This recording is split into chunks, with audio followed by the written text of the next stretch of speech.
Hoje você vai conhecer a vida de Jesus, de uma forma que talvez você nunca viu. Espero que através desse vídeo você seja edificado, renovado e transformado pela história da vida do Salvador. Situada entre as colinas da Galileia, a pequena cidade de Nazaré era o lar de José e Maria, que posteriormente tornaram-se os pais terrestres de Jesus.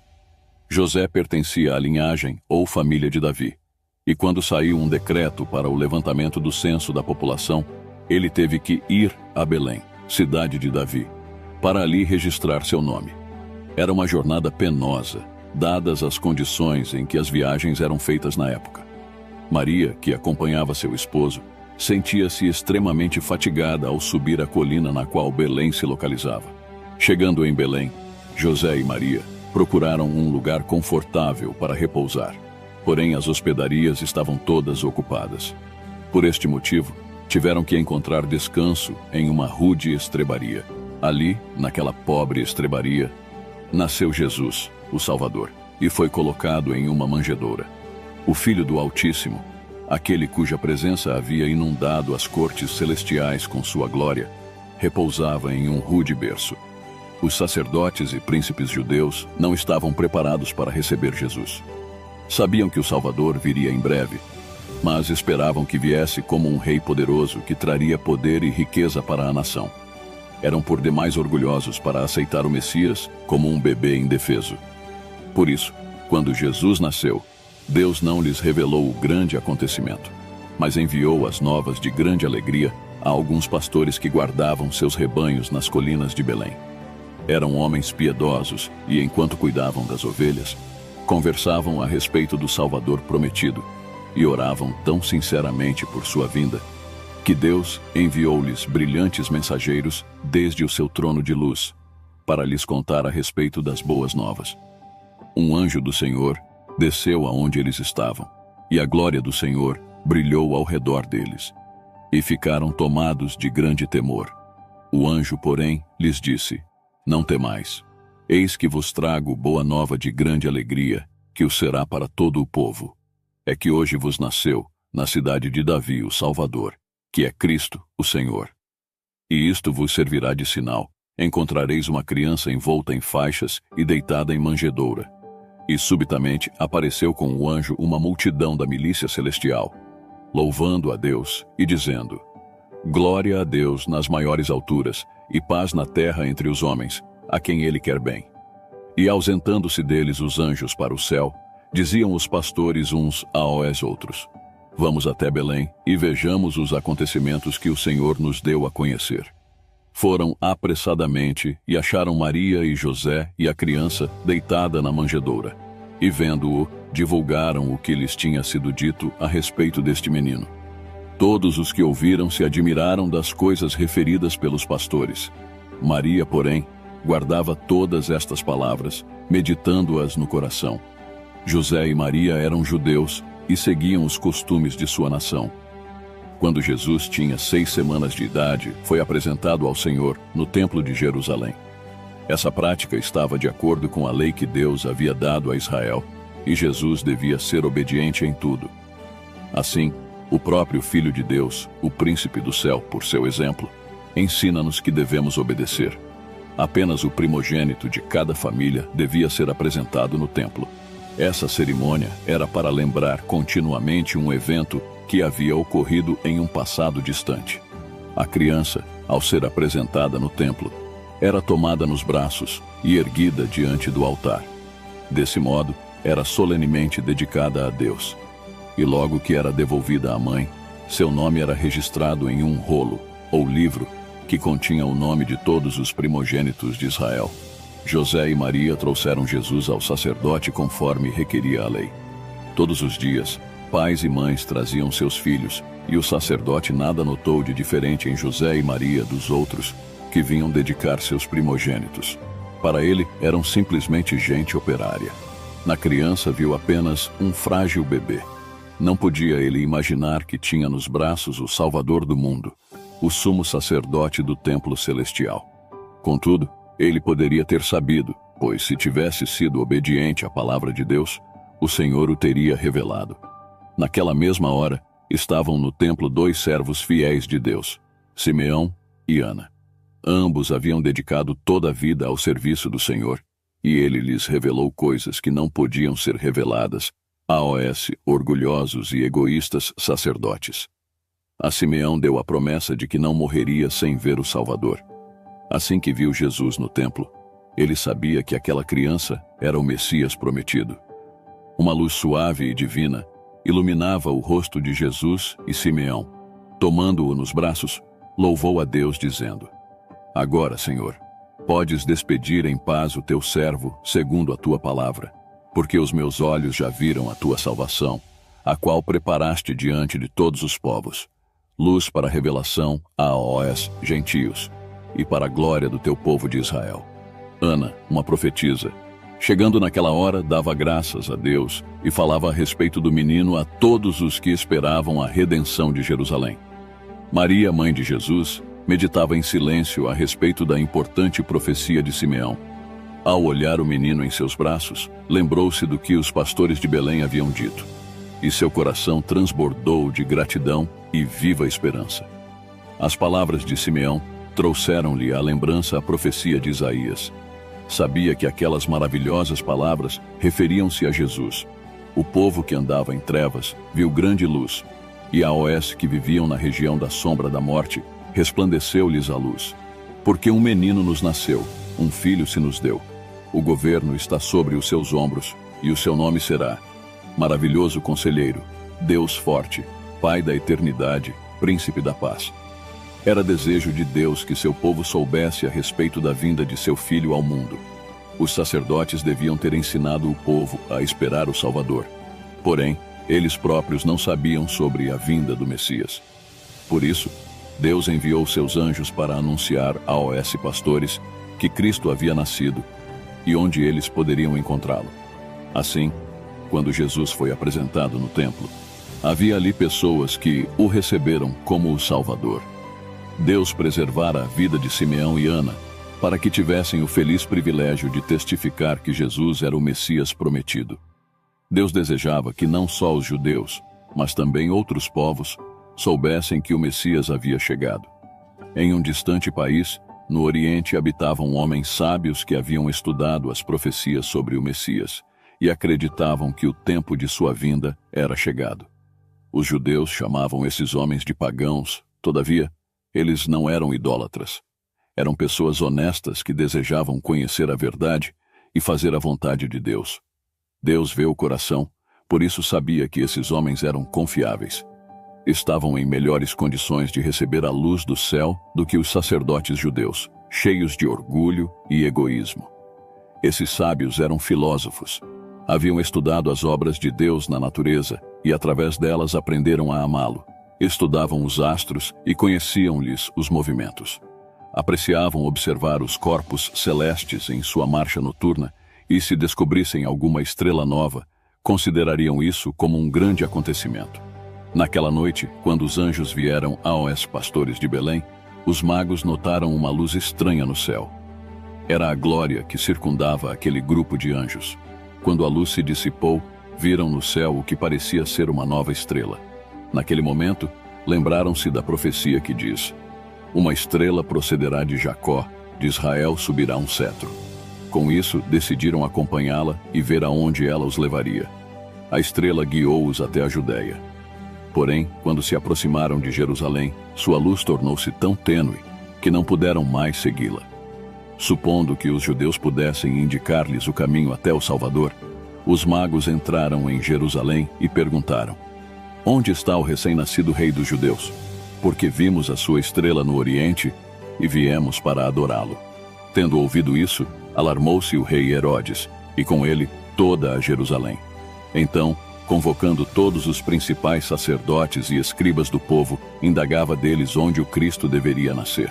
Em Belém da Judéia, responderam eles, porque assim está escrito por intermédio do profeta. Herodes não gostou de ouvir falar de um rei que um dia poderia tomar o seu trono. Então perguntou aos próprios magos quando viram a estrela pela primeira vez. E ele os enviou a Belém, dizendo: Ide informar-vos cuidadosamente a respeito do menino. E quando o tiverdes encontrado, avisai-me, para eu também ir adorá-lo. Depois de ouvirem o rei, partiram, e eis que a estrela que viram no oriente os precedia, até que chegando, parou sobre onde estava o menino. E vendo eles a estrela, alegraram-se com grande e intenso júbilo. Entrando na casa, viram o menino com Maria, sua mãe. Prostrando-se, o adoraram, e abrindo seus tesouros, entregaram-lhe suas ofertas: ouro, incenso e mirra. Os magos trouxeram ao Salvador as coisas mais preciosas que possuíam. Herodes não havia sido sincero quando disse que queria ir e adorar Jesus. Temia que o Salvador crescesse e se tornasse rei, arrebatando-lhe o trono. Desejava encontrar a criança para matá-la.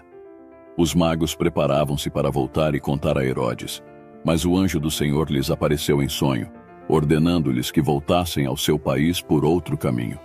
Tendo eles partido, eis que apareceu um anjo do Senhor a José, em sonho, e disse: Dispõe-te, toma o menino e sua mãe, foge para o Egito e permanece lá até que eu te avise, porque Herodes há de procurar o menino para o matar. José não esperou amanhecer. Levantou-se no mesmo instante, tomou Maria e o menino e partiu naquela noite para a longa viagem. Os magos deram valiosos presentes a Jesus, e assim Deus proveu os meios para as despesas da viagem e sua estada no Egito, até o retorno à sua própria terra. Herodes irou-se quando percebeu que os magos haviam tomado outro caminho para voltar ao seu país. Ele sabia o que Deus havia dito, através de seu profeta, a respeito da vinda de Cristo. Sabia como a estrela havia sido enviada para guiar os magos. Mesmo assim, estava decidido a matar Jesus.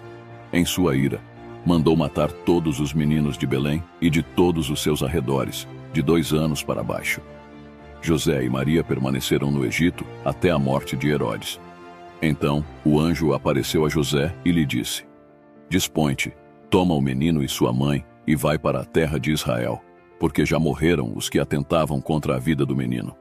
José esperava estabelecer seu lar em Belém, onde Jesus havia nascido, mas ao se aproximar da Judeia, soube que o filho de Herodes reinava no lugar de seu pai.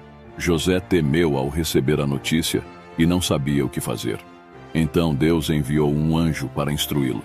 Seguindo a orientação do anjo, José retornou para o seu antigo lar em Nazaré. Jesus passou a infância em uma aldeia nas montanhas. Como filho de Deus, poderia ter escolhido qualquer lugar na terra como seu lar. Qualquer lugar seria honrado com sua presença. Mas ele não escolheu os lares dos ricos ou os palácios dos reis. Antes escolheu viver entre os pobres em Nazaré. A respeito dele, nos anos de sua infância, a Bíblia diz: crescia o menino e se fortalecia, enchendo-se de sabedoria, e a graça de Deus estava sobre ele. E crescia Jesus em sabedoria, estatura e graça diante de Deus e dos homens. A cada ano, José e Maria viajavam a Jerusalém para as festividades da Páscoa. Quando Jesus tinha 12 anos de idade, eles o levaram consigo. Era uma jornada agradável. As pessoas iam a pé ou em lombo de bois ou jumentos, gastando alguns dias na viagem. De todas as partes da terra, e até mesmo de outros países, vinham pessoas para a festa, e os que moravam no mesmo lugar seguiam em grandes grupos. A festa era celebrada no fim de março ou no começo de abril. Era primavera na Palestina, e toda a terra ficava coberta de flores e alegre pelo canto dos pássaros. A caminho, os pais contavam aos filhos as maravilhas que Deus havia operado em favor de Israel no passado, e com frequência, cantavam os lindos salmos de Davi. Nos dias de Cristo, as pessoas haviam se tornado frias e formais em sua dedicação a Deus. Pensavam mais em sua satisfação própria do que na bondade de Deus para com eles. Todavia, não era assim com Jesus. Ele gostava de meditar a respeito de Deus. Quando chegou ao templo, observou a atividade dos sacerdotes. Inclinou-se com os adoradores para orar, e sua voz uniu-se à deles em cânticos de louvor. A cada tarde e manhã, um cordeiro era oferecido sobre o altar. O ato representava o sacrifício do Salvador. Enquanto os olhos do menino Jesus observavam a vítima inocente, o Espírito Santo fazia-o compreender o significado daquela morte. Sabia que ele próprio, como o Cordeiro de Deus, devia morrer pelos pecados dos homens. Com tais pensamentos em mente, Jesus preferia ficar a sós. Desse modo, Não permaneceu com seus pais no templo, e quando regressaram, não estava com eles. Em uma sala anexa ao templo, havia uma escola dirigida pelos rabinos, e foi para aquele lugar que Jesus se dirigiu depois de algum tempo. Assentou-se com outras crianças de sua idade aos pés dos grandes mestres e ouviu suas palavras. Os judeus tinham muitas ideias erradas acerca do Messias. Jesus sabia disso, mas não contradizia os homens cultos. Fazia perguntas a respeito do que os profetas haviam escrito como alguém que desejava aprender. Quando José e Maria deixaram Jerusalém para retornar ao lar, não perceberam a ausência de Jesus. Pensaram que ele estivesse na companhia de algum de seus amigos. Mas ao pararem para acampar à noite, sentiram falta da sua cooperação. Procuraram por ele entre os grupos, mas em vão. Com o coração entristecido, voltaram a Jerusalém, mas não puderam achar o menino, senão depois de 3 dias. Grande foi a alegria ao reencontrá-lo, embora Maria o repreendesse por tê-los deixado. Ela disse: Filho, por que fizeste assim conosco? Teu pai e eu, aflitos, estamos à tua procura. Ele lhes respondeu: Por que me procuráveis? Não sabíeis que me cumpria estar na casa de meu pai? Embora soubesse que era o Filho de Deus, Jesus retornou a Nazaré, em companhia de José e Maria.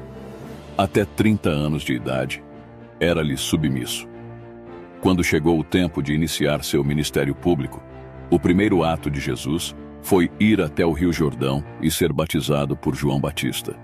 João havia sido enviado para preparar o caminho do Salvador.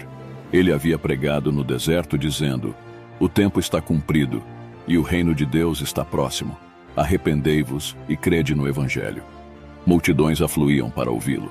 Muitos se convenciam de seus pecados e eram batizados por ele, no Jordão. O Senhor havia revelado a João que algum dia o Messias viria a ele e pediria para ser batizado. Havia também a promessa de que um sinal lhe seria dado, de modo que ele pudesse saber que era. Quando Jesus chegou, João viu em seu rosto os sinais de uma vida santa, de modo que se recusou a batizá-lo, dizendo: Eu é que preciso ser batizado por ti e tu vens a mim? Mas Jesus lhe respondeu: Deixa por enquanto, porque assim nos convém cumprir toda a justiça. Então João conduziu o Salvador às águas do belo Jordão e ali foi batizado diante de todas as pessoas.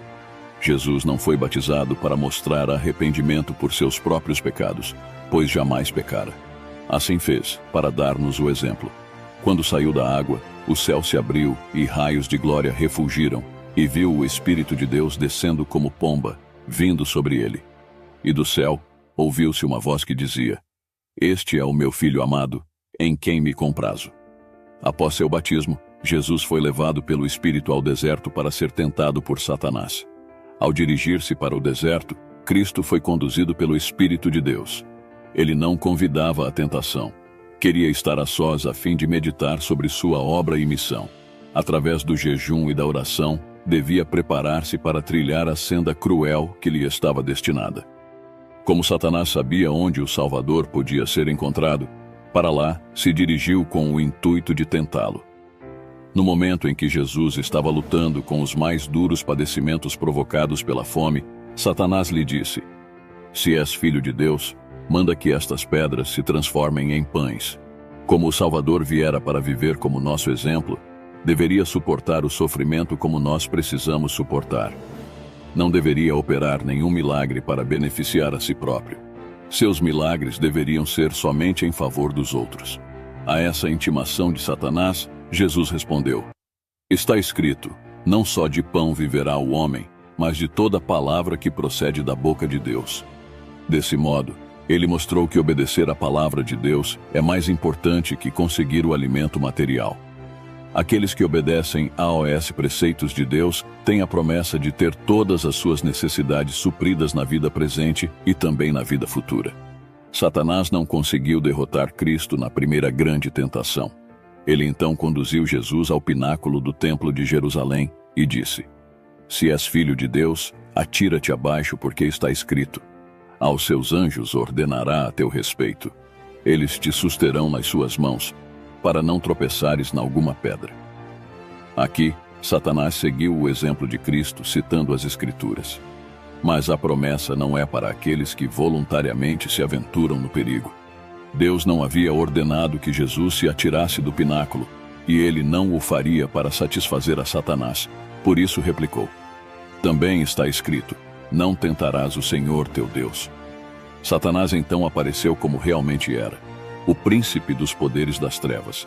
Levou Jesus ao cume de uma montanha elevada e mostrou-lhe todos os reinos do mundo. A luz do sol iluminava esplêndidas cidades, palácios de mármore, campos frutíferos e vinhedos. Satanás disse: tudo isto te darei, se prostrado me adorares. Por um momento Jesus contemplou a cena e então voltou-lhe as costas. Satanás havia apresentado o que o mundo tem de mais atraente, mas o olhar do Salvador captou além da beleza exterior.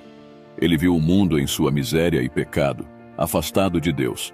Toda essa miséria era resultado de o homem ter se afastado do Criador para cultuar Satanás. O coração de Jesus desejava ardentemente resgatar o que se havia perdido. Desejava devolver ao mundo mais do que a beleza edênica.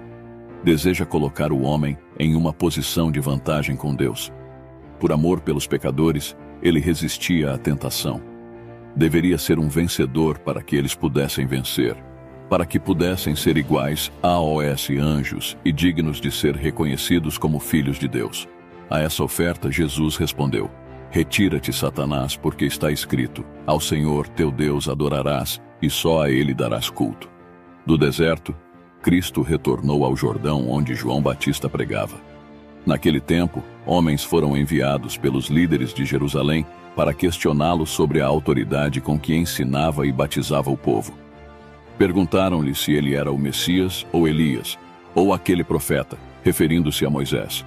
A todas essas perguntas, João respondia: não sou. Então disseram: declara-nos quem és, para que demos resposta àqueles que nos enviaram. João respondeu: eu sou a voz do que clama no deserto. Endireitai o caminho do Senhor, como disse o profeta Isaías. Nos tempos antigos, quando um rei viajava de uma região para outra em seu país, os trabalhadores eram enviados adiante de sua comitiva para preparar as estradas. Deviam cortar as árvores, retirar as pedras e tapar os buracos, de modo que o caminho pudesse estar aplanado para o rei. Assim, quando Jesus, o rei da corte celestial, estava para vir, João Batista foi enviado a preparar o caminho, anunciando-o ao povo e chamando-o ao arrependimento de seus pecados. Enquanto João respondia aos mensageiros de Jerusalém, ele viu Jesus em pé, à margem do rio. Com o rosto radiante, apontou para ele e disse: no meio de vós está quem vós não conheceis, o qual vem após mim, do qual não sou digno de desatar-lhe as correias das sandálias. O povo ficou grandemente comovido. O Messias estava entre eles. Olhavam ao redor ansiosamente para encontrar aquele de quem João falava. Mas Jesus misturou-se à multidão e não puderam vê-lo. No dia seguinte, João viu Jesus outra vez e, apontando para ele, exclamou: eis o Cordeiro de Deus, que tira o pecado do mundo. Então João falou a respeito do sinal que vira por ocasião do batismo de Cristo. Vi o Espírito descer do céu como pomba e pousar sobre ele. Pois eu de fato vi e tenho testificado, acrescentou, que ele é o Filho de Deus. Com temor e admiração, os ouvintes olharam para Jesus. Então questionaram a si mesmos: é este o Cristo? Perceberam que Jesus não ostentava nenhuma aparência de riqueza ou grandeza mundana. Suas vestes eram modestas e simples, tais como o povo pobre usava.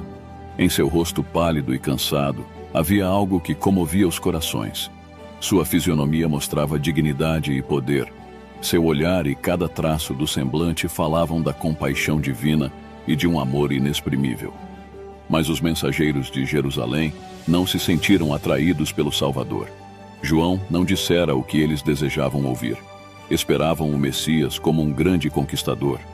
Viram que essa não seria a missão de Jesus e, em seu desapontamento, afastaram-se dele. 2 dos discípulos de João que se encontravam ali imediatamente o seguiram. Ouviram os seus ensinos e tornaram-se seus discípulos. Um era André e o outro João. André logo trouxe o seu irmão, Simão, a quem Jesus chamou de Pedro. No outro dia, a caminho da Galileia, Cristo chamou o outro discípulo, Filipe. Assim que Filipe conheceu o Salvador, trouxe-lhe o amigo Natanael. Desse modo, começou a grande obra de Cristo na terra. Chamou os discípulos um a um, e o primeiro trouxe seu irmão, o outro, seu amigo. Isso é o que cada seguidor de Cristo deve fazer. Assim que tenha conhecido Jesus, deve contar aos outros o precioso amigo que encontrou. Esse é um trabalho que todos podem fazer, quer sejam jovens ou idosos. Em Caná da Galileia, Cristo com seus discípulos compareceram a uma festa de casamento. Ali, seu maravilhoso poder foi manifestado para a felicidade de todos os participantes. Era costume, naquele país, usar vinho em tais ocasiões. Antes que a festa terminasse, o suprimento de vinho findou. Deixar acabar o vinho em uma festa era considerado falta de hospitalidade e um grande vexame. Cristo ficou sabendo o que ocorrera e pediu que os servos enchessem 6 grandes talhas de pedra. Em vez da água, saiu vinho das talhas. Esse vinho era muito melhor do que aquele que havia sido servido antes, e havia o suficiente para todos. Depois de operar o milagre, Jesus deixou o local discretamente. Os convidados não perceberam seu ato até que ele houvesse desaparecido. Um dia, quando passava por Samaria, sentou-se à beira de um poço para descansar. Quando uma mulher veio para retirar água, pediu-lhe que lhe desse de beber. A mulher se surpreendeu, pois sabia quanto os judeus odiavam os samaritanos. Mas Cristo lhe disse que se ela quisesse, ele daria água viva. A essa declaração, ela se surpreendeu mais ainda. Então Jesus disse à mulher: "Quem beber desta água tornará a ter sede. Aquele, porém, que beber da água que eu lhe der, nunca mais terá sede. Pelo contrário, a água que eu lhe der será nele uma fonte a jorrar para a vida eterna." A água viva simboliza o Espírito Santo. Como o viajante sedento necessita de água para beber, assim precisamos do Espírito de Deus em nosso coração. Aquele que beber dessa água jamais terá sede. Durante seu ministério, Jesus visitou 2 vezes seu antigo lar em Nazaré. Em sua primeira visita, foi à sinagoga em um sábado. Ali leu a profecia de Isaías sobre a obra do Messias, como ele devia pregar as boas novas aos pobres, confortar os abatidos, dar visão aos cegos e curar os enfermos. Então disse às pessoas que tudo aquilo havia se cumprido naquele dia. Esse era o trabalho que ele mesmo estava fazendo. Após a declaração de Jesus, os que ouviram recordaram como Jesus havia vivido entre eles como um carpinteiro. Com frequência, viam-no na oficina com José. E embora em toda a sua vida houvesse praticado atos de bondade e misericórdia, eles não creram que Jesus era o Messias. Dando lugar a pensamentos como esses, abriram caminho para Satanás controlar sua mente e então se iraram contra o Salvador. Clamaram contra ele e decidiram tirar-lhe a vida. Empurraram-no para diante, dispostos a lançá-lo de um penhasco. Mas os santos anjos estavam próximos para protegê-lo. Passando despercebido pela multidão, desapareceu.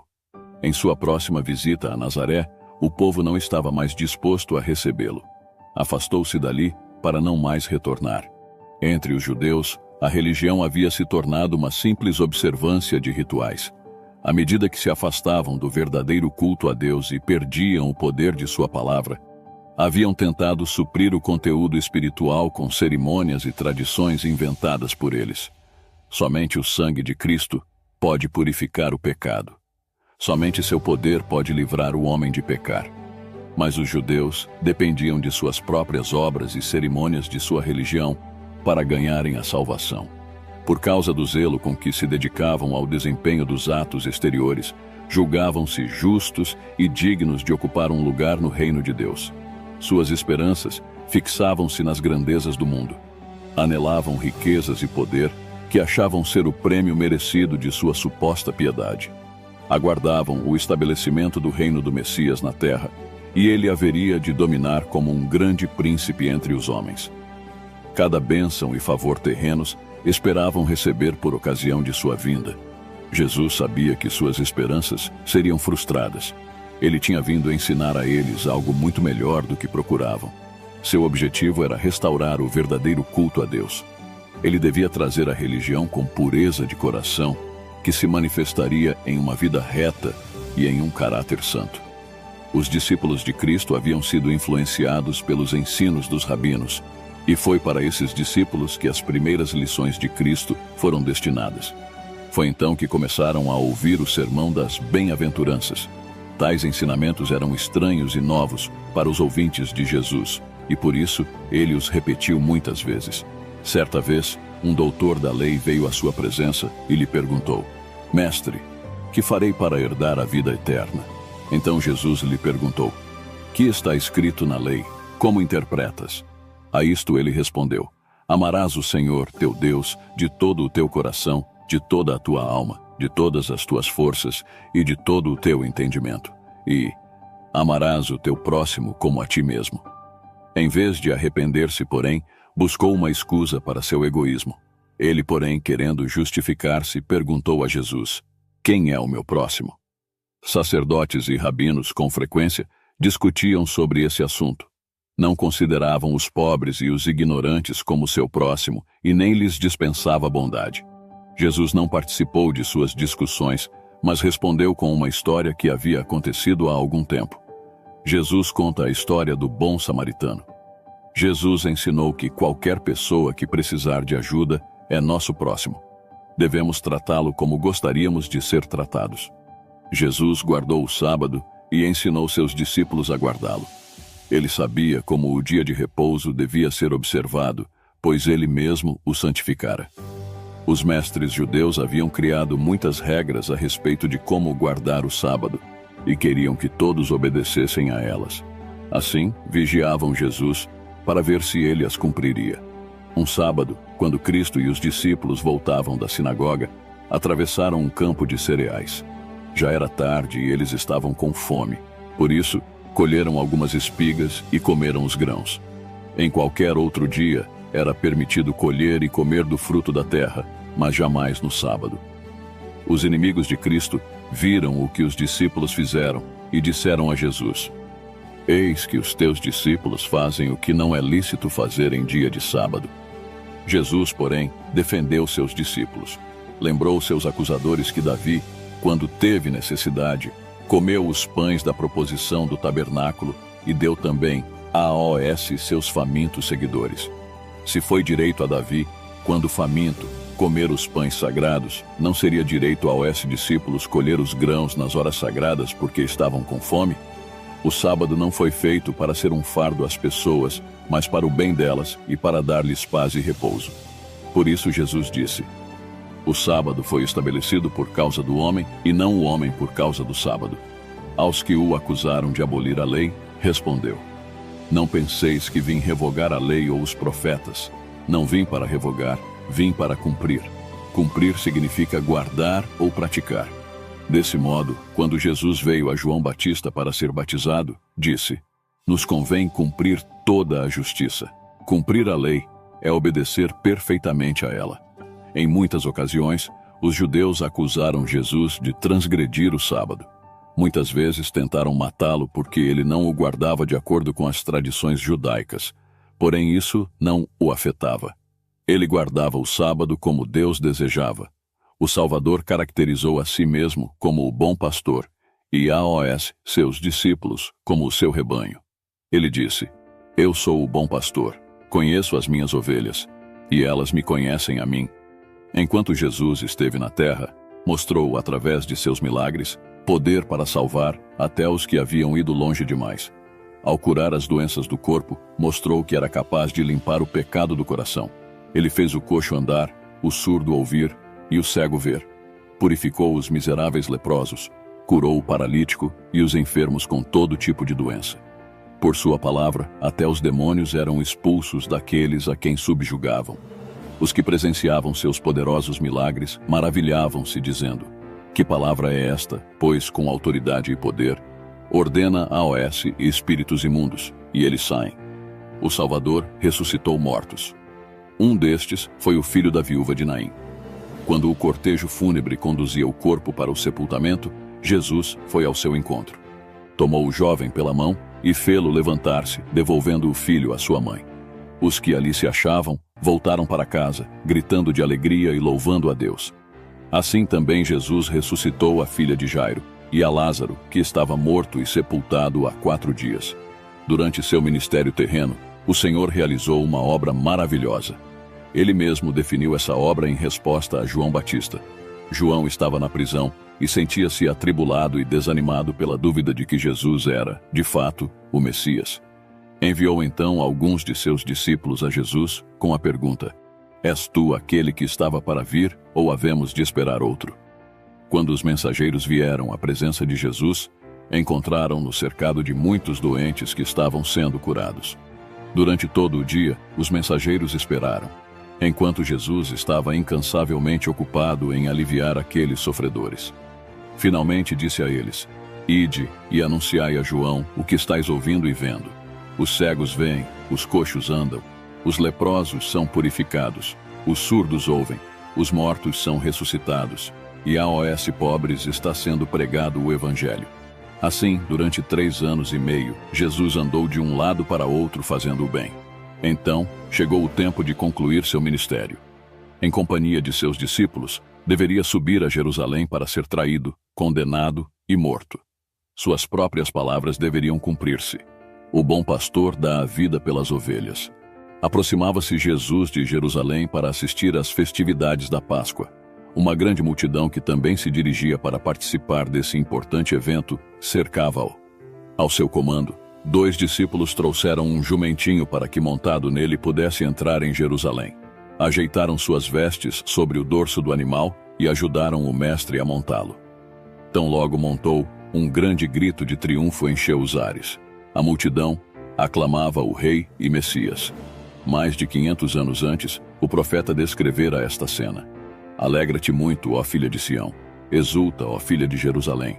Eis aí te vem o teu rei, justo e salvador, humilde montado em jumento, num jumentinho, cria de jumenta.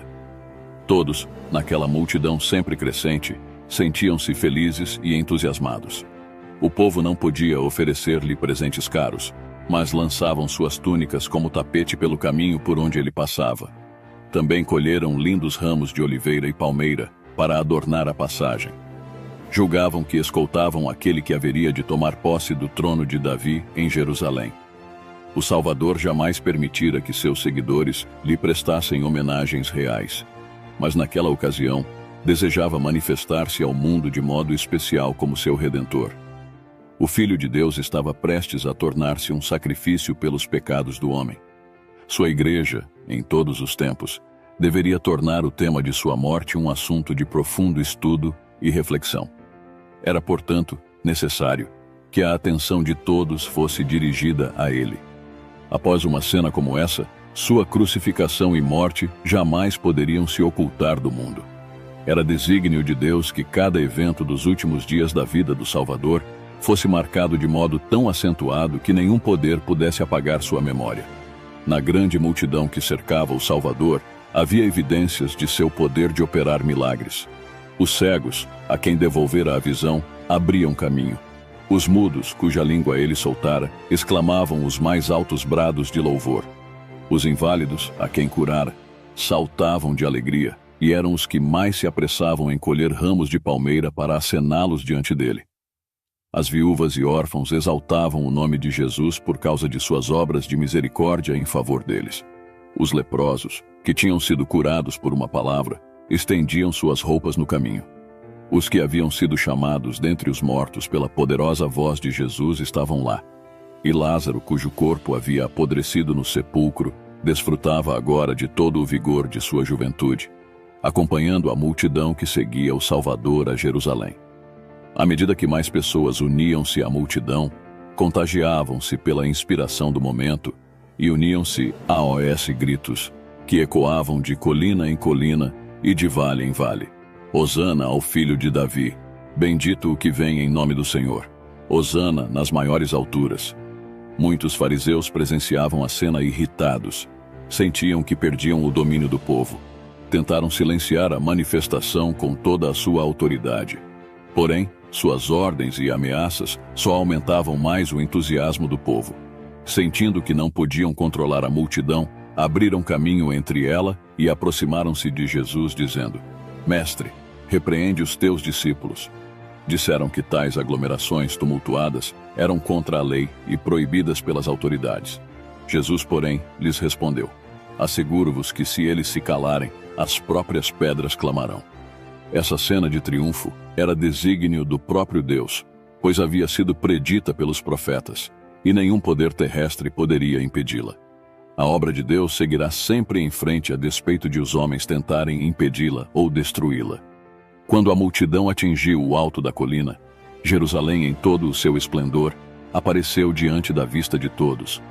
Extasiado ante a repentina visão de beleza, o povo conteve os gritos. Todos os olhares se fixaram no Salvador, esperando ver nele a mesma expressão de admiração que sentiram. Jesus deteve-se, e uma nuvem de tristeza envolveu-lhe o semblante, e a multidão atônita viu-o chorar copiosamente. Ninguém podia compreender a aflição do mestre, mas ele chorava porque a cidade estava condenada à destruição. Ela havia sido a filha de seu cuidado, e seu coração enchia-se de angústia porque em breve a cidade ficaria desolada. Tivessem seus habitantes dado ouvidos aos ensinos de Cristo, recebendo-o como o Salvador, Jerusalém teria permanecido para sempre. Teria se tornado a rainha dos reinos, livre com a força concedida por Deus. Nenhum exército armado guardaria seus portões, e nenhuma bandeira romana tremularia em suas torres. De Jerusalém, o estandarte da paz teria ido a todas as nações. Ela teria sido a glória do mundo. Os judeus, porém, haviam rejeitado seu Salvador e estavam prestes a crucificar o seu rei. Quando o sol mergulhasse no horizonte naquele dia e a noite caísse, o destino de Jerusalém estaria selado para sempre. No dia seguinte, Jesus entrou no templo. 3 anos antes, ele havia encontrado homens vendendo e comprando no átrio externo, e os havia repreendido e expulsado. Agora, ao retornar, encontrou o mesmo comércio ali. O átrio estava cheio de bois, ovelhas e aves que eram vendidos aos que desejavam oferecer sacrifícios por seus pecados. Os que se ocupavam desse comércio praticavam extorsão e roubo de toda espécie, e tal era a balbúrdia e o alvoroço do lado de fora que os adoradores eram seriamente perturbados.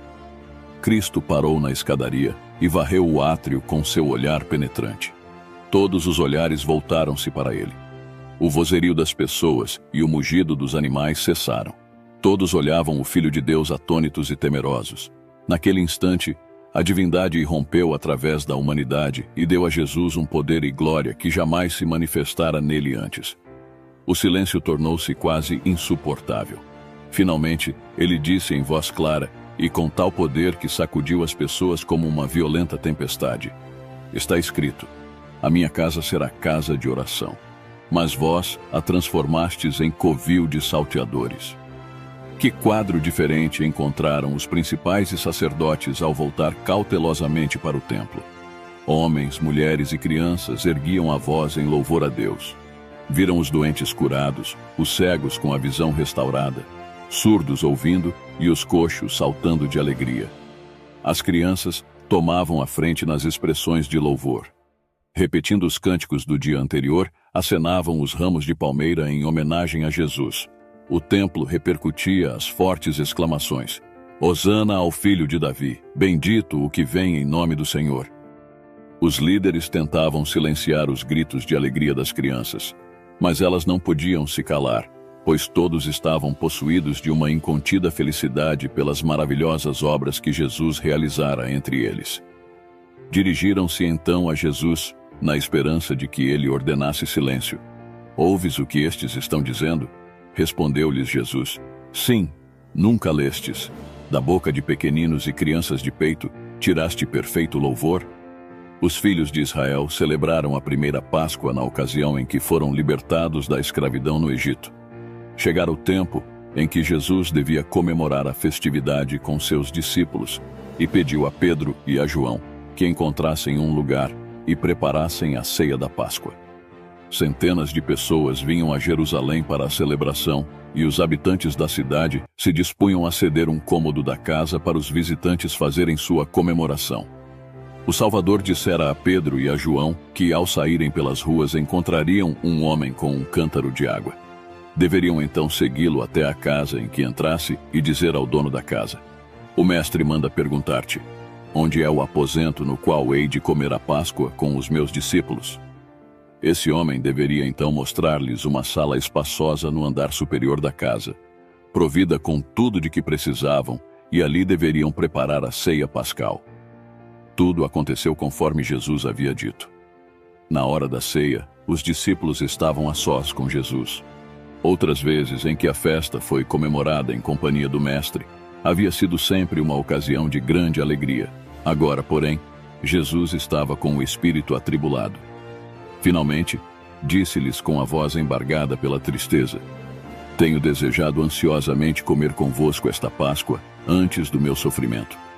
Tomando da mesa um cálice de vinho não fermentado, disse: "Recebei e reparti entre vós, pois vos digo que, de agora em diante, não mais beberei do fruto da videira, até que venha o reino de Deus." Era a última vez que Jesus celebrava a Páscoa com seus discípulos. Era também a última Páscoa que devia ser celebrada na terra, porque o sacrifício do Cordeiro deveria ensinar as pessoas que um dia Cristo, o Cordeiro de Deus, viria para morrer pelos pecados do mundo. Assim, com sua morte, não haveria mais necessidade de imolar o Cordeiro quando seu sacrifício estivesse consumado. Durante a celebração pascal, passava em sua mente as cenas de seu último e grande sacrifício. Encontrava-se agora à sombra da cruz e a dor torturava-lhe o coração. Viu diante de si toda a angústia que devia sofrer. Conhecia a ingratidão e a crueldade que lhes mostrariam aqueles a quem viera salvar. Contudo, não se preocupava com seu próprio sofrimento, e sim com os que o rejeitariam como Salvador, perdendo a vida eterna. Seus discípulos, no entanto, eram a sua maior preocupação, pois quando não mais estivesse com eles, seriam deixados a lutar sozinhos no mundo. Tinha tantas coisas para lhes dizer que serviriam de alento ao seu coração quando não mais estivesse na companhia deles, e desejava falar sobre isso naquele último encontro, antes de sua morte. Mas nada pôde dizer, pois eles não estavam preparados para ouvir. Tinha havido contenda entre eles e ainda abrigavam o pensamento de que em breve Jesus seria proclamado rei, e que cada um deles ocuparia posições de honra em seu reino. Assim, eram hostis e ciumentos uns com os outros. Havia ainda outro problema. Em uma festa, o servo devia lavar os pés dos convidados e, naquela ocasião, fizeram os preparativos para isso. Ali estavam o vaso de água, a bacia e a toalha prontos para o lava-pés, mas não havia servo. Os discípulos, portanto, deviam fazer a parte do servo. Em seu coração, os discípulos não queriam fazer o papel de servo de seus irmãos. Não estavam dispostos a lavar-lhes os pés. Desse modo, tomaram seus lugares à mesa em silêncio. Jesus esperou para ver o que eles fariam.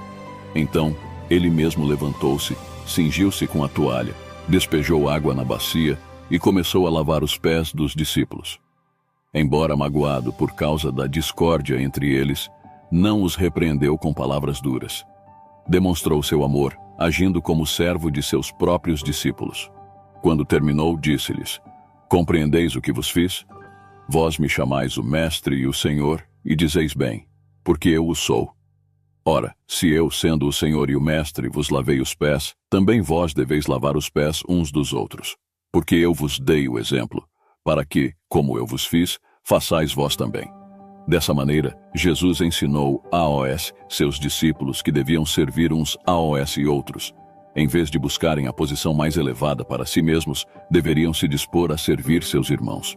O Salvador veio ao mundo para trabalhar pelos outros, vivendo para ajudar e salvar os necessitados e pecadores, e ele deseja que façamos o mesmo.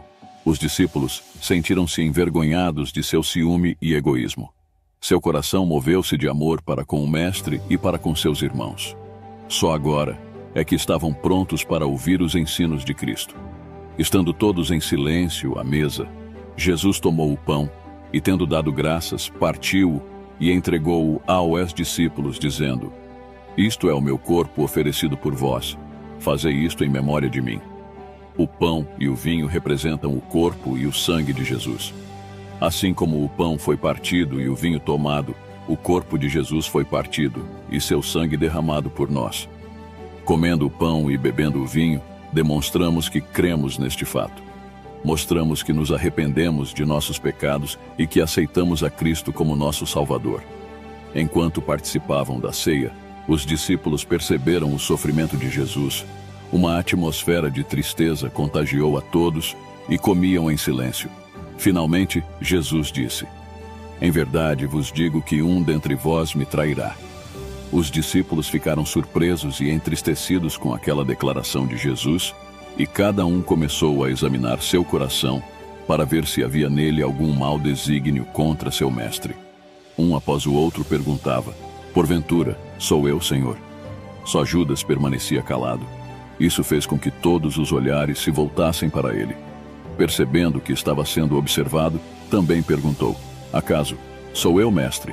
Jesus lhe respondeu em tom solene: "Tu o disseste." Jesus havia lavado os pés de Judas, mas isso não fez com que amasse o mestre mais do que antes. Ficou aborrecido porque Cristo havia feito o trabalho de um servo. Agora ele sabia que Jesus não seria rei, e isso fez com que ficasse mais determinado a traí-lo. Ao perceber que seu intento havia sido descoberto, não teve medo. Levantou-se zangado e rapidamente deixou a sala para realizar seu plano perverso. A retirada de Judas foi um alívio para os que ficaram. O rosto de Jesus iluminou-se e a nuvem de tristeza se dissipou. Cristo, então, conversou com eles durante algum tempo. Disse que ia para a casa de seu pai e que prepararia um lugar para eles e retornaria para levá-los consigo. Prometeu enviar o Espírito Santo para que fosse o mestre e consolador deles. Disse-lhes que orassem em seu nome, e certamente suas orações seriam atendidas. Jesus então orou por eles, pedindo a Deus que os livrasse do mal e que amassem um ao outro, assim como ele os amava. Jesus orou por nós do mesmo modo que orou pelos discípulos, dizendo: "Não rogo somente por estes, mas também por aqueles que vierem a crer em mim por intermédio da sua palavra, a fim de que todos sejam um. E como és tu, ó Pai, em mim e eu em ti, também sejam eles em nós, para que o mundo creia que tu me enviaste, eu neles e tu em mim, a fim de que sejam aperfeiçoados na unidade, para que o mundo conheça que tu me enviaste e os amaste, como também amaste a mim." A vida do Salvador na terra foi uma vida dedicada à oração. Passou muitas horas a sós com Deus e, com frequência, suas preces sinceras subiam ao trono celeste, buscando sabedoria e força de que necessitava para sustê-lo em sua obra e para guardá-lo de cair nas tentações de Satanás. Depois de haver comido a Páscoa com seus discípulos, Jesus foi com eles ao jardim do Getsêmani, onde costumava orar. À medida que caminhava, conversava com eles e os ensinava. Mas quando se aproximaram do jardim, tornou-se estranhamente silencioso. Durante toda a sua vida, Jesus estivera em comunhão com o Pai. O Espírito de Deus havia sido seu guia e apoio constantes.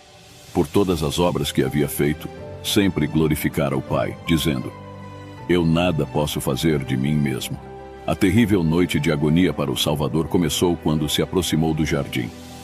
Parecia que a presença de Deus, que até então o sustentara, não mais o acompanhava. Começou a sentir o que significa separar-se do Pai. Cristo devia tomar sobre si os pecados do mundo, e quando eles foram colocados sobre si, parecia mais do que podia suportar. A culpa do pecado era tão terrível que foi tentado a pensar que Deus não mais o amava.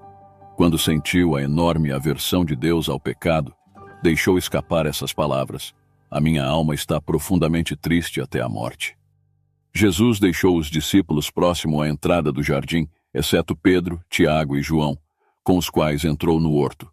Eram eles seus mais sinceros discípulos e seus companheiros mais chegados, mas não podia suportar que eles testemunhassem sua intensa agonia. Disse-lhes: "Ficai aqui e vigiai comigo." Caminhou alguns passos adiante e caiu prostrado no chão. Sentia que o peso do pecado separava-o do Pai. Tinha diante de si um abismo tão grande, tão profundo, tão negro que tremia diante dele. Cristo não sofria por seus pecados, mas pelos pecados do mundo. Sentia o desagrado de Deus contra o pecado, como o pecador sentirá no grande dia do juízo. Em sua agonia, Cristo agarrou-se ao solo frio, de seus lábios pálidos orando da seguinte forma: "Meu Pai, se possível, passe de mim este cálice. Todavia, não seja como eu quero, e sim como tu queres." Durante 1 hora, Cristo suportou sozinho aquela terrível angústia. Então foi até os discípulos, ansioso por receber uma palavra de simpatia. Mas nenhuma simpatia se manifestou, pois eles estavam dormindo. Despertaram ao som de sua voz, mas quase não. O reconheceram, pois a aflição havia alterado a expressão de seu rosto. Dirigindo-se a Pedro, perguntou: Simão, tu dormes? Não pudeste vigiar nem 1 hora? Pouco antes de irem ao jardim, Cristo disse aos discípulos: Todos vós vos escandalizareis. Eles então lhe asseguraram com veemência que iriam com Jesus à prisão e à morte. E o pobre e autossuficiente Pedro, cheio de confiança, acrescentou: Ainda que todos se escandalizem, eu jamais. Mas os discípulos confiavam em si mesmos. Não olharam para o poderoso ajudador como Cristo lhes aconselhara a fazer. E quando ele se encontrava na hora de maior necessidade, precisando de sua simpatia e orações, eles dormiram. Até Pedro dormia. E João, o discípulo amado que costumava se reclinar no peito de Jesus, também dormia. Seguramente a afeição que João sentia pelo Mestre deveria mantê-lo acordado. Suas orações mais fervorosas deveriam ter se unido às do Mestre naquele momento de extrema aflição. O Redentor passara noites inteiras orando por seus discípulos para que sua fé não vacilasse na hora da provação. Mas eles não puderam vigiar pelo Mestre 1 hora sequer. Se Jesus tivesse agora perguntado a Tiago e a João: Podeis vós beber o cálice que eu bebo ou receber o batismo com que eu sou batizado? Eles não teriam respondido tão prontamente: Sim, podemos. O coração do Salvador encheu-se de compaixão e simpatia diante da fraqueza de seus discípulos. Temia que eles não suportassem a prova que seu sofrimento e morte lhes traria. Ele, entretanto, não os reprovou por causa de suas fraquezas. Pensou nas provas que teriam diante de si e disse: Vigiai e orai, para que não entreis em tentação. Com bondade, desculpou-lhes a falta cometida para com ele, dizendo: O espírito, na verdade, está pronto, mas a carne é fraca. Que exemplo de ternura e piedoso amor o Salvador nos deu! Outra vez, uma angústia insuportável apossou-se dele. Exausto e no limite de suas forças, cambaleou de volta ao local onde antes havia orado e suplicou ao céu: Meu Pai, se não é possível passar de mim este cálice sem que eu o beba, faça-se a tua vontade. A agonia provocada por essa oração fez com que gotas de sangue fluíssem de seus poros. Outra vez buscou os discípulos, desejando encontrar conforto e simpatia, e novamente achou-os dormindo. Pela terceira vez buscou o lugar da oração. Terror e trevas profundas invadiram-lhe a alma, pois não sentiu a presença de seu Pai. Sem isso, temia que, em sua natureza humana, não poderia resistir o duro teste. Pela terceira vez, ele repete a mesma oração: Meu Pai, se não é possível passar de mim este cálice sem que eu o beba, faça-se a tua vontade. O Salvador cai desfalecido ao solo. Nenhum discípulo encontra-se ali para ampará-lo, para erguer ternamente sua cabeça e banhar aquele rosto tão pálido pelo sofrimento. Cristo está completamente só. Um poderoso anjo desce do céu para confortá-lo. O rosto do Salvador, manchado de sangue, reflete agora a paz celestial. Ele suportou o que nenhum ser humano poderia suportar. Experimentou a agonia da morte no lugar de cada pecador. Outra vez procurou os discípulos e encontrou-os dormindo. Tivessem eles permanecido despertos, vigiando e orando com o Salvador, teriam recebido forças para suportar a prova que os aguardava. Perdendo aquela oportunidade, não tiveram forças na hora da necessidade. Olhando-os com tristeza, Cristo disse: Ainda dormis e repousais. Eis que é chegada a hora, e o Filho do Homem está sendo entregue nas mãos de pecadores. Falava ele ainda, quando se ouviram os passos da turba que se aproximava em sua busca. Voltando-se para os discípulos, disse: Levantai-vos, vamos. Eis que o traidor se aproxima. Nenhum traço de seus recentes sofrimentos podiam ser notados quando o Salvador se adiantou para encontrar seu traidor. Colocando-se adiante dos discípulos, perguntou à turba: A quem buscais? Responderam-lhe: A Jesus, o Nazareno. Então Jesus lhes disse: Sou eu. O Salvador pergunta-lhes mais uma vez: A quem buscais? Responderam-lhe: A Jesus, o Nazareno. Então lhes disse Jesus: Já vos declarei que sou eu. Se é a mim, pois, que buscais, deixai ir estes. Nessa hora de provação, os pensamentos de Cristo voltaram-se para os seus amados discípulos. Não queria que sofressem, ainda que tivesse que enfrentar a prisão e a morte. Judas, o traidor, não se esqueceu da parte que tinha a desempenhar. Aproximou-se e o beijou. Disse-lhe Jesus: Amigo, para que vieste? E com voz trêmula acrescentou: Judas, com um beijo traz o Filho do Homem?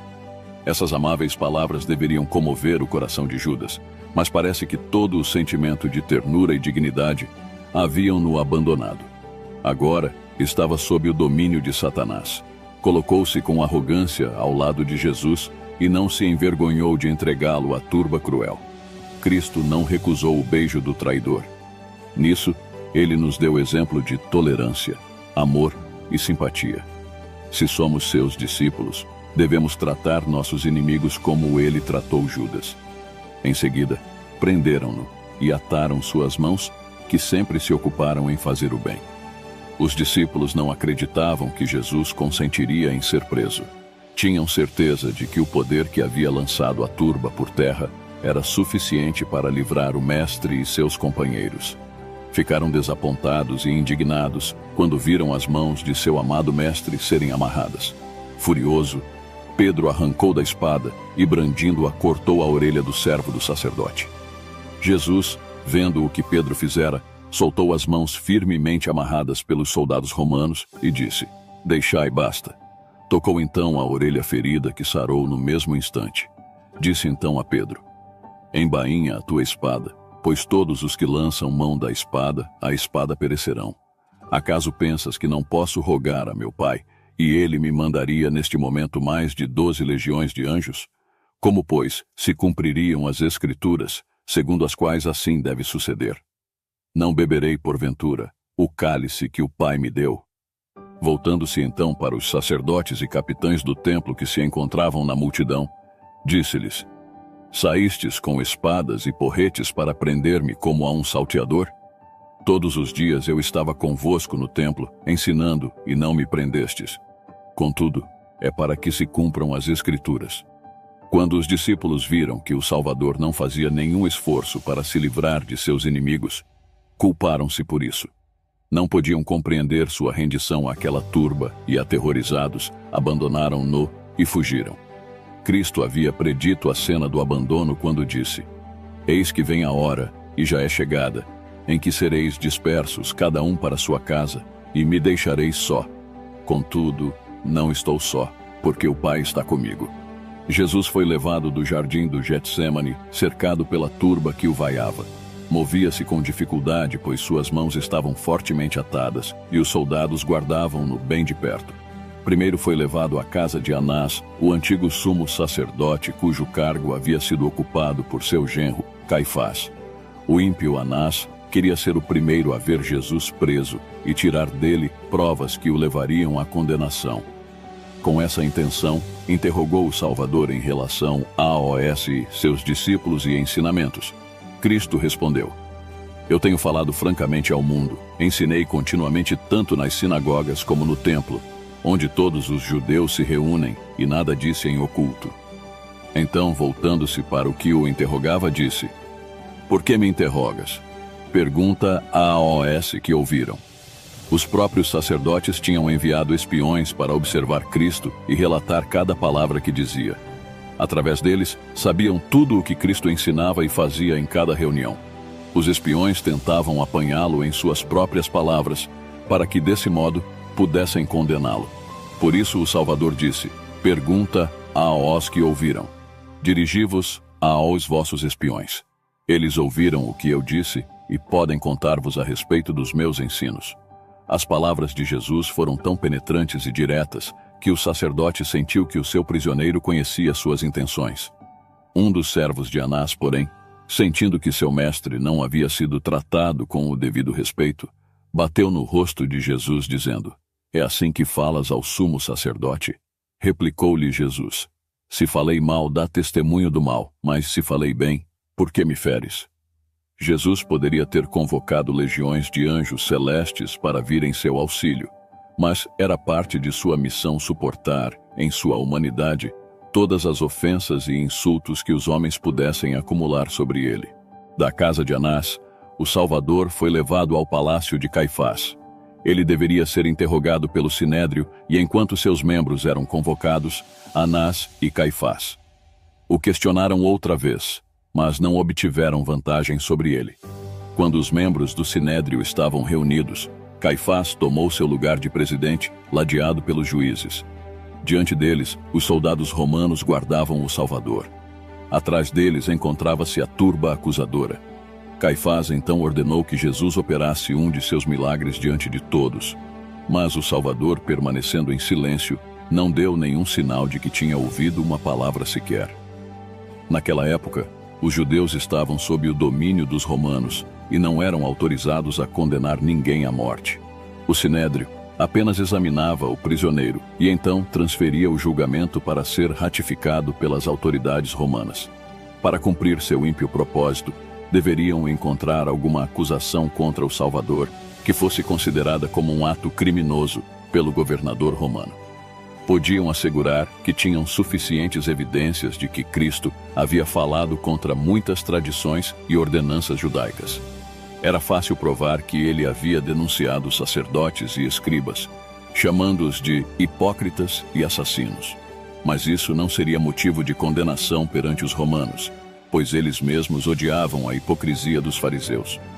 Muitas acusações foram apresentadas contra Jesus, mas ou as testemunhas não estavam de acordo, ou os depoimentos eram de tal natureza que não seriam aceitos pelos romanos. Tentaram fazê-lo falar em resposta às acusações, mas ele parecia não ouvi-los. O silêncio de Cristo naquele momento já havia sido descrito pelo profeta Isaías. Ele foi oprimido e humilhado, mas não abriu a boca. Como cordeiro, foi levado ao matadouro, e como ovelha muda perante os seus tosquiadores, ele não abriu a boca. Os sacerdotes começaram a temer que não conseguiriam nenhuma prova convincente que pudesse levar Cristo à presença de Pilatos. Sentiam que uma última tentativa precisava ser feita. O sumo sacerdote apontou a mão para o céu e dirigiu-se a Jesus em forma de solene juramento. Eu te conjuro pelo Deus vivo, que nos digas se tu és o Cristo, o Filho de Deus. O Salvador jamais negou sua missão ou seu relacionamento com o Pai. Podia calar-se diante de um insulto, mas sempre falava aberta e decididamente quando sua obra ou filiação divina eram questionadas. Todo ouvido inclinou-se para ouvir e todo olhar fixou-se nele, quando respondeu: Tu o disseste. Segundo o costume da época, responder daquele modo significava sim ou é tal qual disseste. Essa era a maneira de responder de modo mais enfático a uma resposta afirmativa. Uma luz celestial pareceu iluminar-lhe o rosto pálido quando acrescentou: Entretanto, eu vos declaro que desde agora vereis o Filho do Homem assentado à direita do Todo-Poderoso e vindo sobre as nuvens do céu. Nessa declaração, o Salvador apresentou o reverso da cena que ali se desenrolava, apontando-lhes um tempo em que ele ocupará a posição de supremo juiz do céu e da terra. Então estará assentado no trono do Pai, e de suas sentenças não haverá apelação. Diante de seus ouvintes, trouxe uma visão daquele dia, quando, ao invés de sofrer abusos e escárnios da turba desordeira, virá nas nuvens do céu com poder e grande glória. Legiões de anjos o escoltarão, e então pronunciará a sentença contra seus inimigos, achando-se entre eles a mesma turba que o acusava. Ao Jesus declarar-se Filho de Deus e Juiz do mundo, o sacerdote rasgou suas vestes, mostrando-se horrorizado. Ergueu as mãos para o céu e disse: Blasfemou, que necessidade mais temos de testemunhas? Eis que ouvistes agora a blasfêmia. Que vos parece? Responderam eles. É réu de morte. Segundo as leis judaicas, um prisioneiro não podia ser julgado à noite. Por isso, embora já condenado, deveria haver um outro julgamento durante o dia. Jesus foi levado, em seguida, para a sala da guarda onde sofreu escárnio e abuso dos soldados e da multidão. Ao amanhecer, foi ele conduzido novamente à presença dos juízes, onde a condenação definitiva foi pronunciada.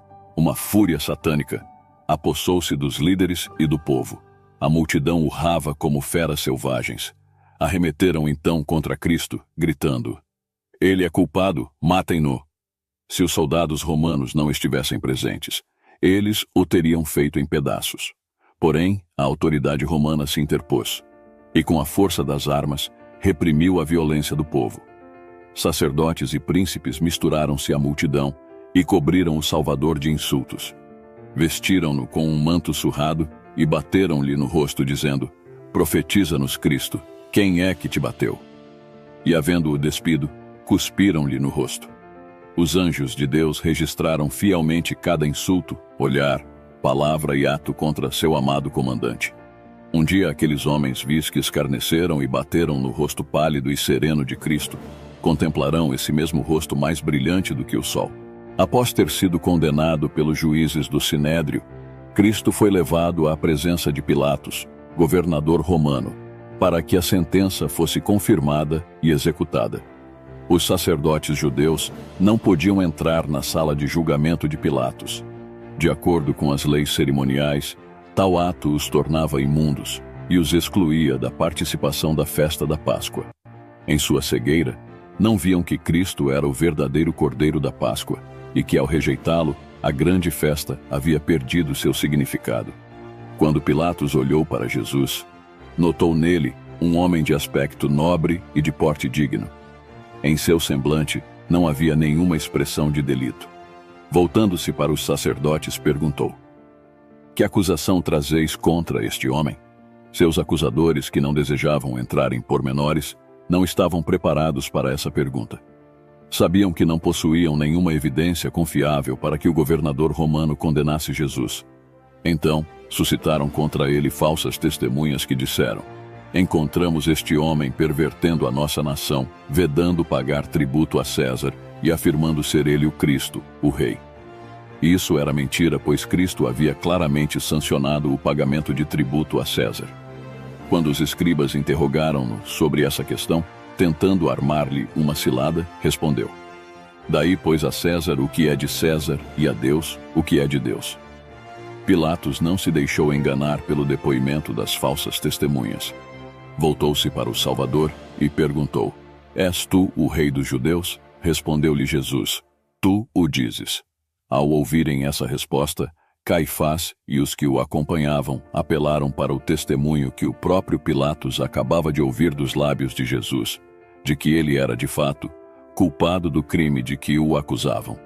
Em altos brados, pediram sua condenação à morte. Como Cristo nada respondesse aos seus acusadores, Pilatos lhe disse: Nada respondes?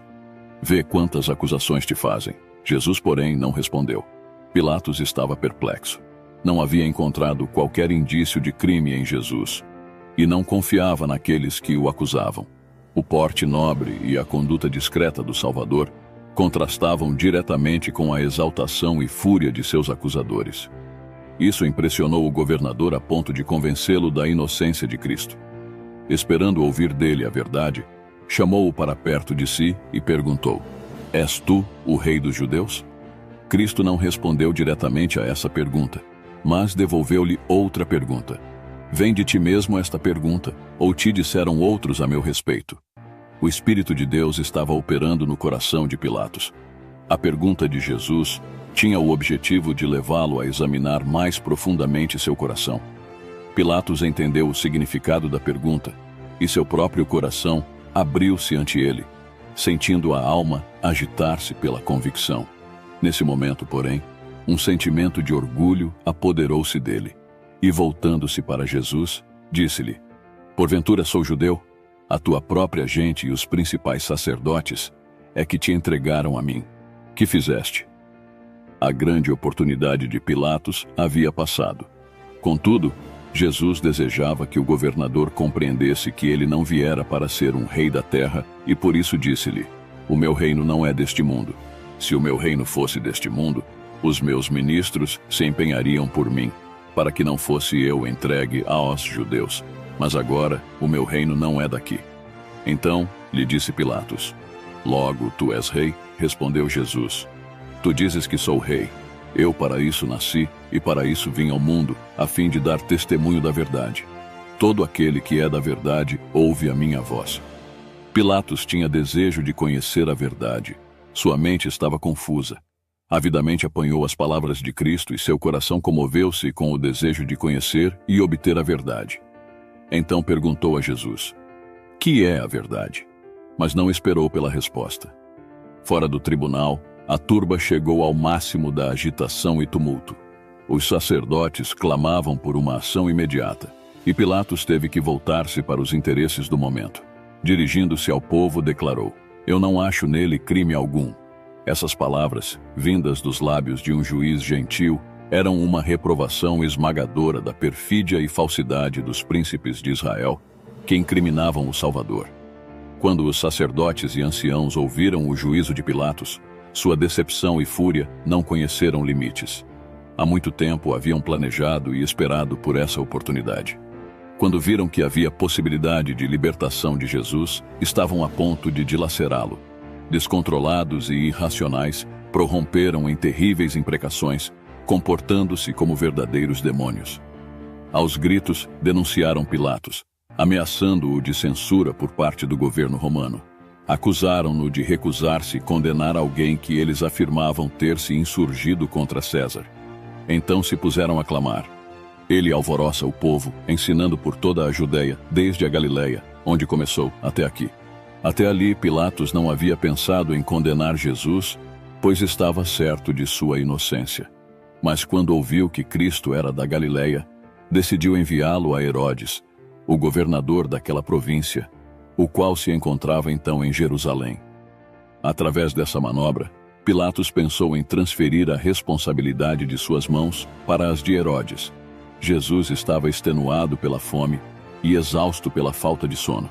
Além disso, sofria pelo tratamento cruel que havia recebido. Mesmo assim, Pilatos devolveu-o aos soldados, e ele foi arrastado entre os insultos e zombaria da impiedosa plebe. Herodes nunca havia se encontrado com Jesus, mas há muito desejava vê-lo e testemunhar seus maravilhosos milagres. Quando o Salvador foi conduzido à sua presença, a turba se agitou, acotovelando-se. Gritavam coisas diferentes, produzindo um vozerio confuso. Herodes ordenou silêncio, pois desejava interrogar o prisioneiro.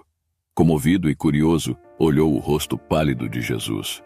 Viu nele traços de profunda sabedoria e pureza. Estava convencido, assim como Pilatos, de que somente a maldade e a inveja eram os únicos motivos que levaram os judeus a acusá-lo. Compeliu-o, então, Herodes a operar um de seus milagres diante dele, com a promessa de que o soltaria se assim fizesse. Deu ordens para que viessem pessoas paralíticas e deformadas, para que Cristo as curasse. O Salvador, porém, manteve-se impassível como se nada estivesse ouvindo ou vendo. O Filho de Deus havia assumido em si mesmo a natureza humana e cumpria-lhe agir como homem em idênticas circunstâncias. Entretanto, não operaria um milagre para meramente satisfazer a curiosidade ou salvar a si mesmo da dor e humilhação a que homens em situações semelhantes teriam que se sujeitar. Seus acusadores tremeram quando Herodes pediu-lhe um milagre. Uma das coisas que mais temiam era a manifestação do poder divino que já tinham presenciado em Cristo. Tal manifestação seria um golpe mortal em seus planos e talvez lhes custasse a própria vida. Por isso, irromperam em gritos, atribuindo os milagres de Jesus ao poder de Belzebu, o príncipe dos demônios. Aquele ouvido que sempre estivera atento a clamores da miséria humana, achava-se agora surdo à ordem de Herodes. Aquele coração, que sempre se comovia com o apelo do mais vil dos pecadores, fechou-se ao rei presunçoso, que não sentia necessidade de um salvador. Irado, Herodes voltou-se para a multidão e declarou Jesus um impostor. Mas seus acusadores sabiam que não se tratava de nenhum impostor, posto que haviam presenciado muitos de seus feitos poderosos. Então, o rei começou a insultar e ridicularizar vergonhosamente o Filho de Deus.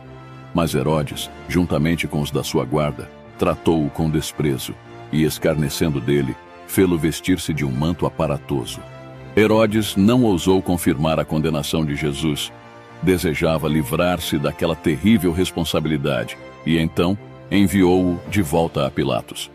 Quando os judeus voltaram da presença de Herodes trazendo Jesus de volta ao tribunal, Pilatos ficou muito aborrecido e perguntou-lhes o que queriam que ele fizesse.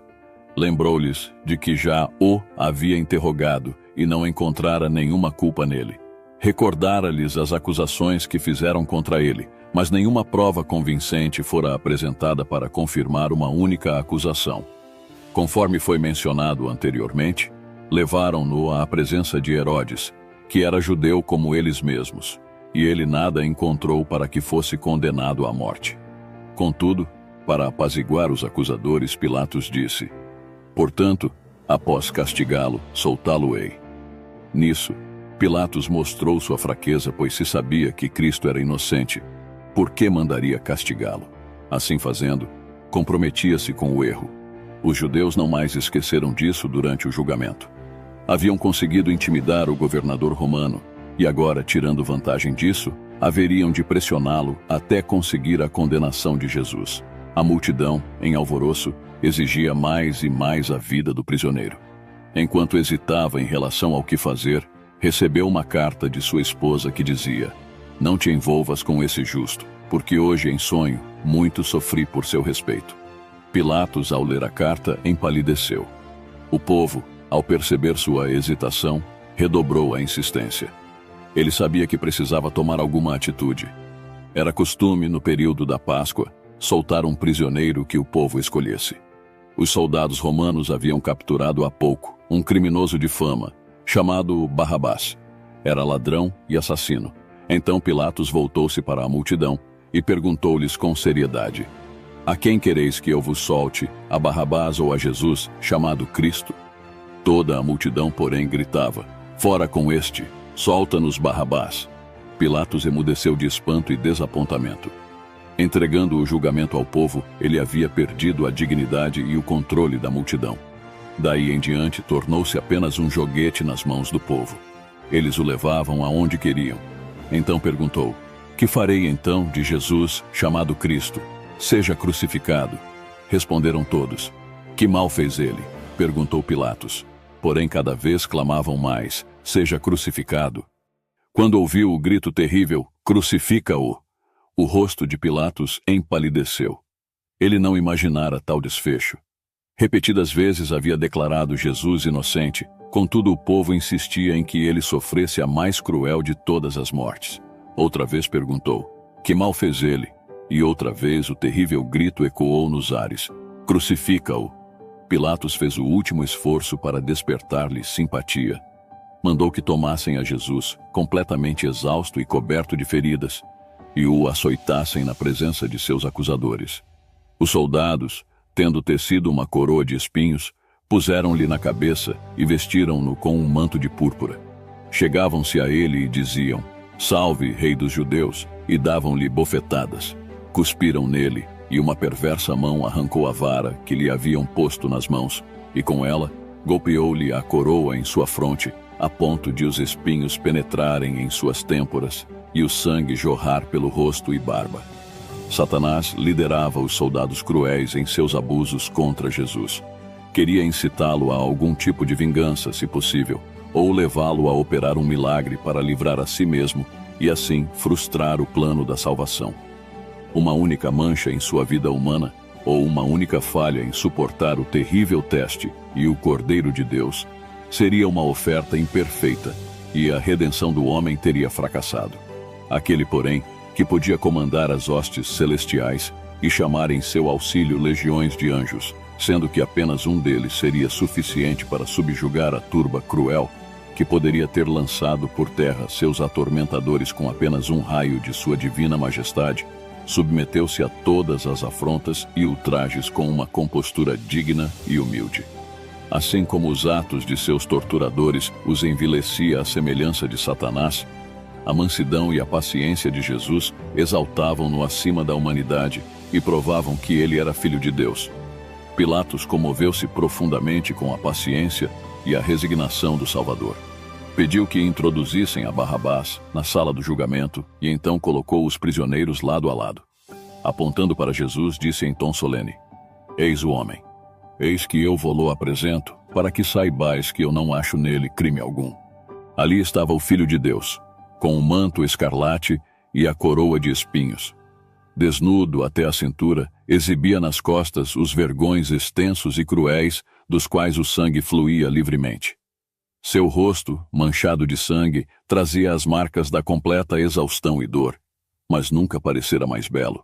Cada traço expressava bondade e resignação e a mais terna piedade para com seus algozes cruéis. Em chocante contraste, achava-se o outro prisioneiro em cujas feições mostrava o criminoso empedernido que era. Entre os espectadores, havia alguns que simpatizavam com Jesus. Mesmo os sacerdotes e príncipes estavam convictos de que ele era quem dizia ser, mas não se renderam.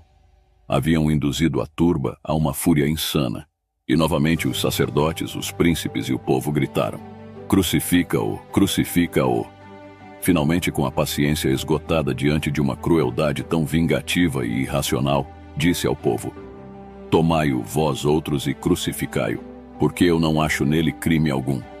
Pilatos fez tudo o que podia para libertar o Salvador, mas os judeus gritavam: "Se soltas a este, não és amigo de César. Todo aquele que se faz rei é contra César." Tais palavras atingiram Pilatos em seu ponto fraco. Ele já se tornara suspeito ao governo romano, e tal notícia a seu respeito seria sua ruína. Vendo Pilatos que nada conseguia, antes, pelo contrário, aumentava o tumulto, mandando vir água, lavou as mãos perante o povo, dizendo: "Estou inocente do sangue deste justo. Fique o caso convosco."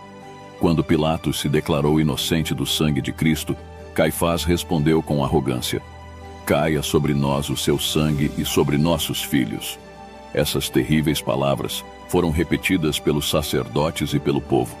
Tremenda sentença acabavam de pronunciar sobre si mesmos, horrível herança para a posteridade.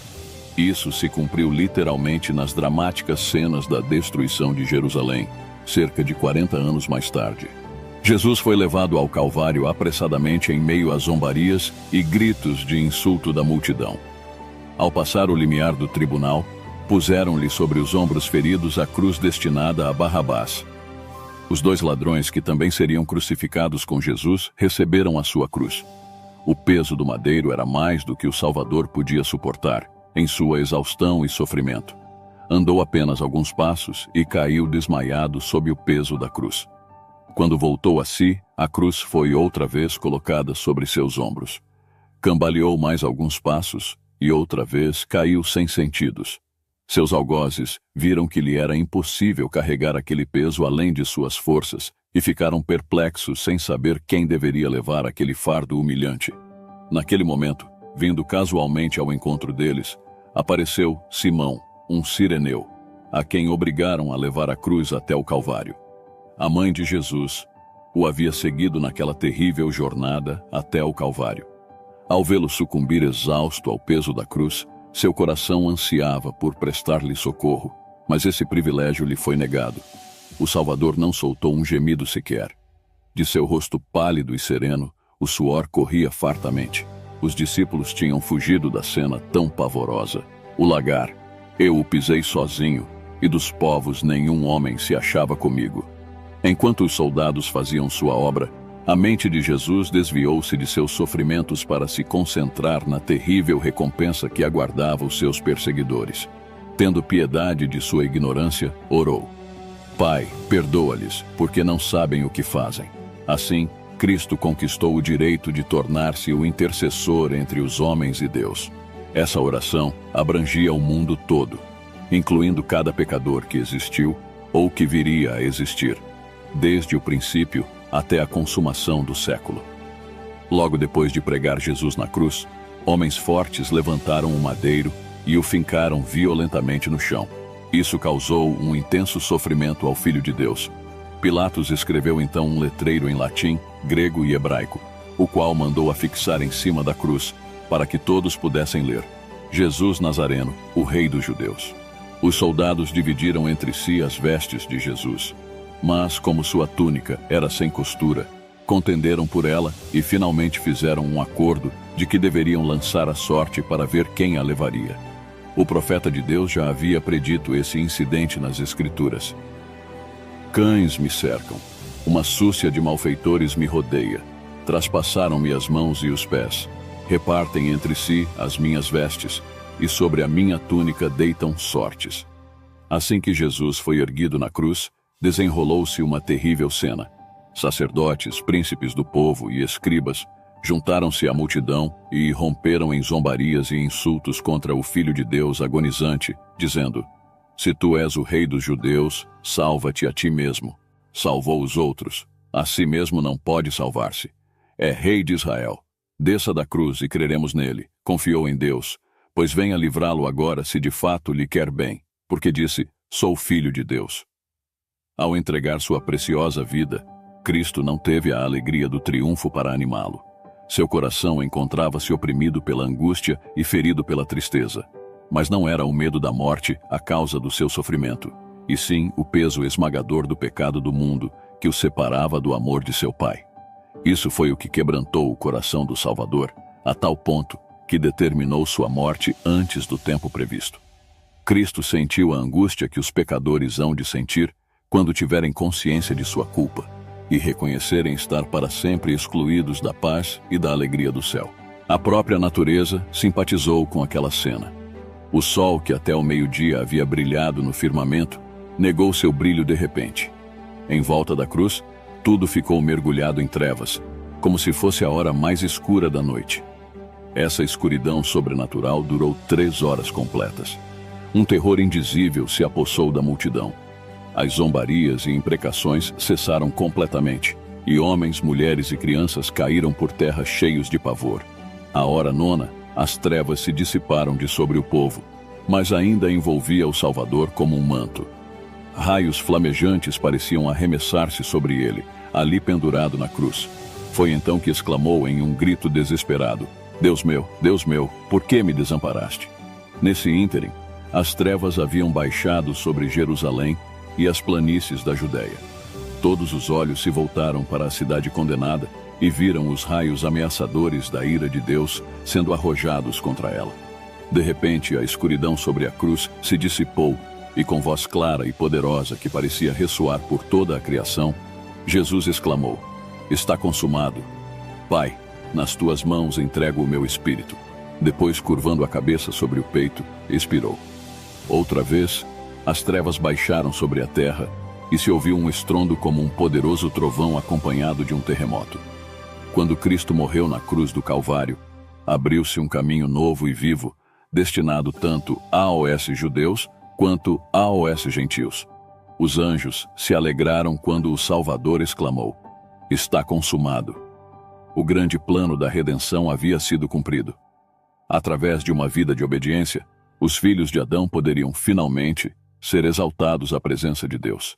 Satanás havia sido derrotado e sabia que seu reino estava perdido.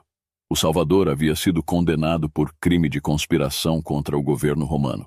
Pessoas que eram executadas por esse motivo tinham que ser sepultadas à parte, em um local destinado a tais criminosos.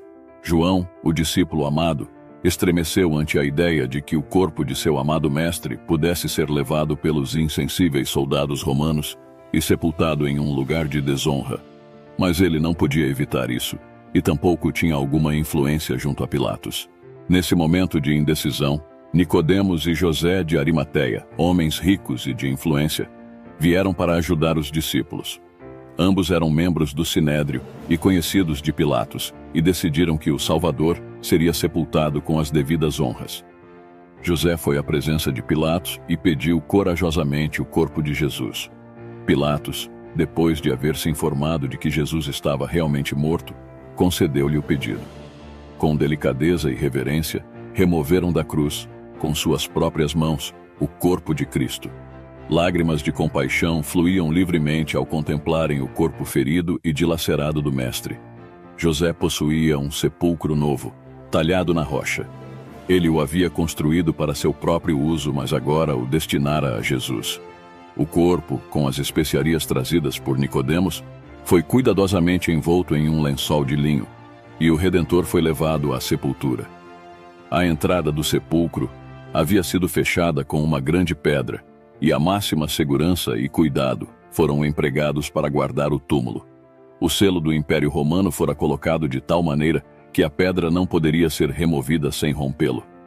Uma escolta de soldados romanos montava guarda ao redor, mantendo estrita vigilância para que o corpo não fosse molestado.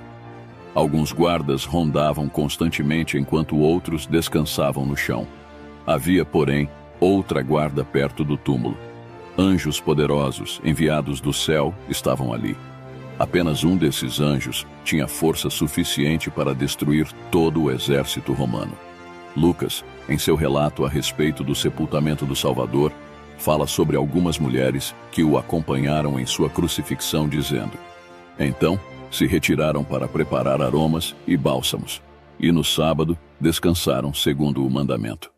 O Salvador foi enterrado em sexta-feira, o sexto dia da semana. As mulheres prepararam os ungüentos e as especiarias para embalsamar seu Senhor e as deixaram de lado até que o sábado tivesse passado. Nem mesmo o trabalho de embalsamar o corpo de Jesus quiseram fazer no sábado. Passado o sábado, Maria Madalena, Maria, mãe de Tiago e Salomé compraram aromas para irem embalsamá-lo. E muito cedo, no primeiro dia da semana, ao despontar do sol, foram ao túmulo. Quando se aproximaram do horto, surpreenderam-se ao ver que a pedra havia sido removida e nenhum soldado encontrava-se ali. Maria Madalena fora a primeira a chegar. Vendo que a pedra havia sido removida, correu contar aos discípulos. Quando a outra mulher se aproximou, viu uma luz brilhando no sepulcro e, olhando lá dentro, notou que estava vazio. Demorando-se um pouco mais ali, de repente viram um jovem, vestido em roupas resplandecentes, sentado perto do túmulo. Era o anjo que havia removido a pedra. Com medo tentaram fugir, mas ele lhes disse: não temais, porque sei que buscais Jesus, que foi crucificado. Ele não está aqui. Ressuscitou, como tinha dito. Vinde ver onde ele jazia. E depois, depressa, e dizei aos seus discípulos que ele ressuscitou dos mortos e vai adiante de vós para a Galileia. Ali o vereis. É como vos digo. Quando as mulheres olharam novamente para o túmulo, viram outro anjo reluzente, que lhes perguntou: por que buscais entre os mortos ao que vive? Ele não está aqui, mas ressuscitou. Lembrai-vos de como vos preveniu, estando ainda na Galileia, quando disse: importa que o Filho do Homem seja entregue nas mãos de pecadores, e seja crucificado, e ressuscite no terceiro dia. Maria estivera ausente daquela cena, e voltava agora em companhia de Pedro e João. Quando eles retornaram a Jerusalém, ela permaneceu no local da sepultura. Não suportava a ideia de sair dali sem antes saber o que havia acontecido com o corpo do seu Senhor. Enquanto chorava, ouviu uma voz que lhe disse: mulher, por que choras? A quem procuras? Seus olhos velados de lágrimas impediram-na de reconhecer quem lhe falava. Pensou que se tratava do jardineiro e lhe disse em tom de súplica: Senhor, se tu o tiraste, dize-me onde o puseste, e eu o levarei. Enxugando depressa as lágrimas, reconheceu diante de si o Salvador. Em sua alegria, esquecendo-se de que ele havia sido crucificado, estendeu-lhe as mãos, dizendo: Rabi, que quer dizer mestre.